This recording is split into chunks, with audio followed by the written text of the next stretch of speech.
problems involving friction.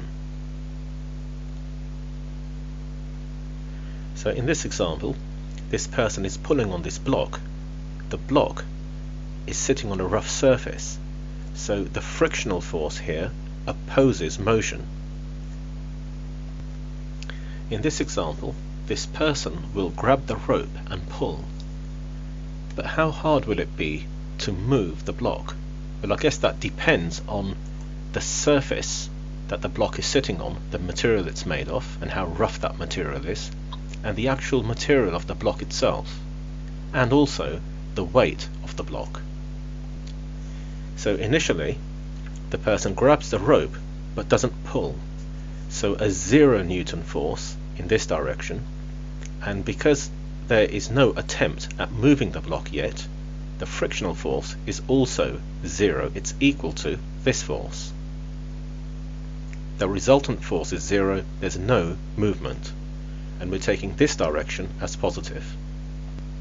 A 5 Newton force is applied, but it's not sufficient to overcome friction, and you'll notice the frictional force is equal to the force applied here. Again, the resultant force is 0, no movement. The person tries harder.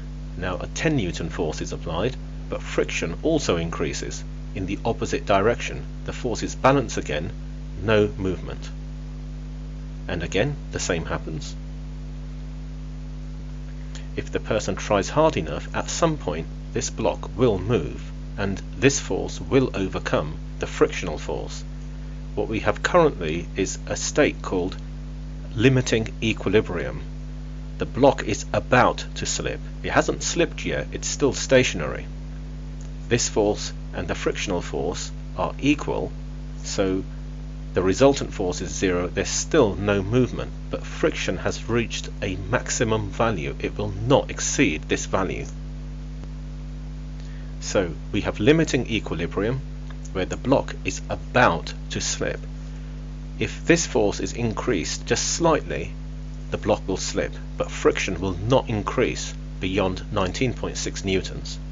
So here, the 20 Newton force now overcomes the frictional force, so now we will have acceleration because we have a resultant force of 0.4 newtons to the right. So through F equals ma, we have acceleration. The force has increased even further. The person is pulling with a 30 Newton force. Friction still remains at its maximum value, so the resultant force is now 10.4 newtons. F equals ma. The acceleration is larger than before. So we've seen that friction can take any value between 0, when there is no attempt at moving the block, all the way up to a certain maximum value. And this maximum value will depend on how rough the surfaces in contact are, and the weight of the block, and hence the normal reaction force. The maximum value for friction can be calculated using this formula, F equals mu r. It's a simple formula.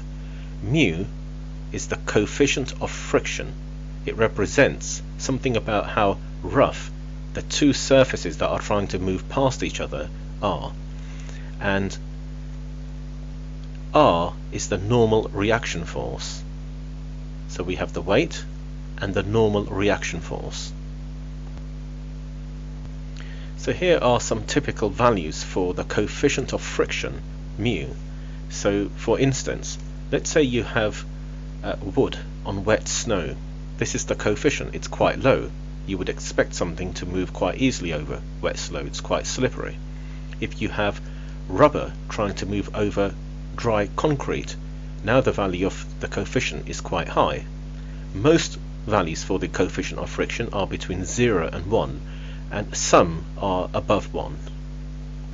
For this example, we can calculate the value of the coefficient of friction, mu. We know the maximum value for friction was 19.6 newtons, so this is 19.6. The normal reaction is 98 newtons. If we substitute the values in and then divide, the coefficient of friction is 0.2. So the coefficient of friction has a minimum value of 0, which means your surfaces are completely smooth and there is no friction. Yeah, if mu is 0, you put 0 in here. 0 times whatever the normal reaction is would give you a 0 value for friction. And as the surfaces get rough, the value increases. Most materials are in this range, some are above 1. But friction takes a value between 0 and this maximum value given from this formula, so we can state this.